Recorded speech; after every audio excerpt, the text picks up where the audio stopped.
Hi guys, it's March 12th, 2013, and I thought I'd do a video response to the remarks that I got on my last vid because it seemed more comprehensive that way and um, give you more of a full picture because I think you're getting bits and pieces. And someone wrote, "Why did you have an overdose of tea?"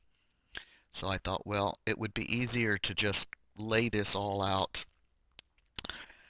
Um, I started seeing this doctor because the one who was my regular physician denied me hormone replacement therapy and surgery approval for top surgery, hormone replacement therapy for transgender, based on her own moral and ethical beliefs. I wanted a local doctor for expense purposes. I live quite a ways from a big area, and it was more practical if I could stay local and also have that physician as my regular physician and have them take care of all of my health care. I carefully approached the new doctor that I was seeing with the fear of getting the same response that I got from the previous one. And I was thrilled when I was told they were willing to take care of all of my health care, trans and otherwise. That was exciting to think that I could stay in this area here, not have to travel outside of it, all of the gasoline and all those other expenses. So I started seeing that GP, and he agreed to care for me as a transgender male. He said he did not have the background or experience to monitor or administer testosterone hormone therapy, but said he had other transgender patients who he was caring for, and that he was totally open to this situation and non-judgmental, and that was thrilling to me. He told me he was in contact with a physician at Pike Market Medical Center in Seattle who he was using as a consultant for his other transgender patients. And that source would order and read my blood lab work and advise treatment dosage of hormones to him. Now I'm 60, almost 61. I'll be 61 next month. I've had one ovary removed when I was 38. I've been in menopause since age 40, so that's over 20 years, and I'm in good health otherwise. What that means is I didn't need as much testosterone as a younger man with both working ovaries to overcome. So I got my first lab work done on September 6th, 2012, and I got my first injection on October 1st, 2012. I don't have the actual dates of what the testosterone dosages were prior to and when things got ramped up dramatically because the chemical was being supplied by the doctor's office until I bought my first prescription on October 20th, 2012. At that time, when I bought my first one, my first prescription of my own, I was receiving 200 milligram injection per week. The actual prescription was written for 400 milligrams every 2 weeks, although the nurse in the office was giving me one injection per week. So for the first 3 weeks, I think the first injection was 75 milligrams. And then I think the second one was 75. And then the third one, when I saw the doctor, we discussed it, and I said he wanted to know how I felt. I said I feel good. I don't feel any side effects, and that was October 15th. He pushed the dosage up to 100. On October 22nd, I was told I was going to be given a double dosage on that day to jumpstart things more because he felt things could use a boost, and that I would not get another shot for 2 weeks, and then after that I would get a regular maintenance dosage, which I didn't know at that time what that was going to be. And then that would happen once a week after that.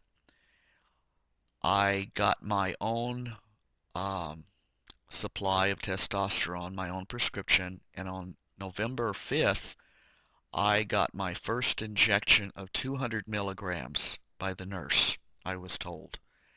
Now, this continued once a week from November 5th through, um, there we go. Let's take her back down to here. Um, okay, yeah. November, I should have written this down a little bit better. Um, February 25th was the last 200 milligram I got. So from November, I'm doing this badly. So from November 5th through February 25th, I was getting 200 milligrams a week. On on January 9th, I saw my physician, my regular physician, to get my preparation lab and exam done for top surgery. And at that time, I discussed with him that I was having difficulty breathing and swallowing, as well as a lot of other serious side effects that I was concerned about. He said he had no suggestions or ideas why I was having these problems. They went ahead and did the lab work and the EKG for the surgery prep, and um, I got my injection that day. Now, um, I had 3 lab works done, one prior to taking testosterone, and then 2 more. Um, and when I got that lab work, I got it back from the office. I got a copy of it. I found that they had monitored me for testosterone levels in my first lab prior to getting my first shot. But lab 2 and 3, there was no mention of the testosterone being monitored at all. There was no test had been done for it. So it wasn't being monitored. Um, on February 27th, I made an appointment. I'd been trying to make an appointment to see my doctor, but he had been unavailable. He was having personal problems, and he was persistently unavailable to me. So I saw another doctor, and I told this doctor, I went to him and I gave him um, the list of all the problems I was having, the biggest one being that I was having trouble breathing. I couldn't take a deep breath.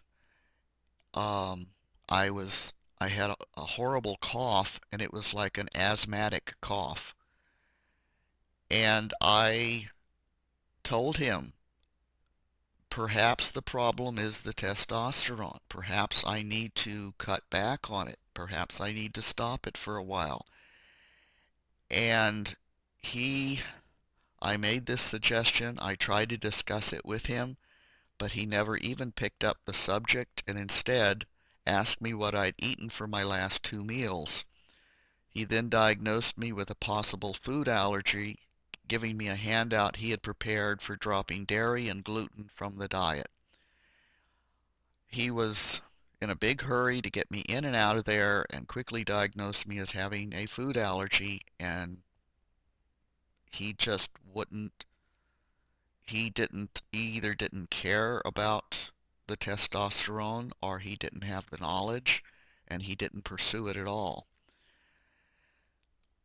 I did try the dairy dropping. The symptoms really not didn't get better. The symptoms came and went, and I continued to have the problems. And when I saw the nurse the next week to get my injection, I had done enough research to find out that what I was suffering from was overdosage of testosterone, serious side effects of testosterone.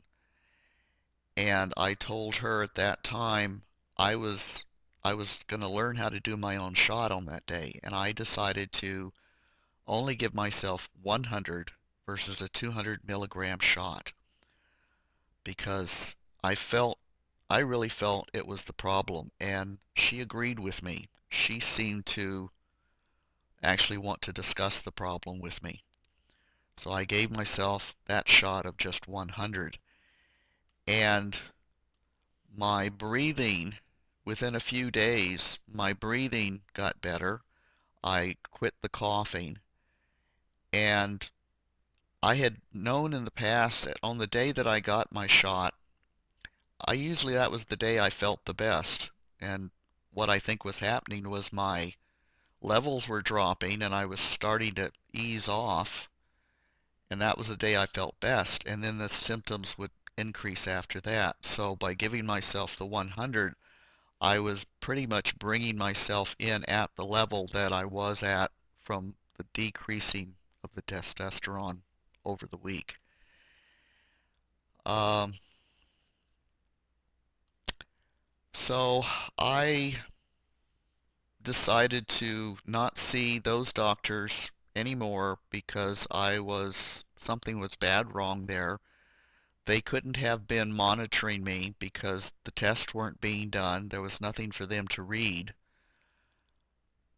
So there just wasn't any follow-up. And it felt scary to be out there with no support. So I was doing a lot of research myself, and I was the one who had to try and take control of this thing. So that's when I um, started finding another uh, endocrinologist, and I now have an appointment with a David Holt Capital Medical Center in Seattle. And they started their center because of the need for the gay, lesbian, bi, trans community to have a safe doctor to go through, a safe, unjudgmental, knowledgeable physicians to see. And that's why I chose to go there. Now right now uh, I took another shot yesterday. I did decide to go ahead and take another shot, but I dropped it down to 80 milligrams last night. And then I will see the doctor next Monday, and we'll see what happens then. But I'm basically answering the question for the person that asked, how how did you or why did you have an overdose of tea? The levels, it was just a lot of things. Um, so I'll call it quits for right now, and I hope I've answered more of your questions.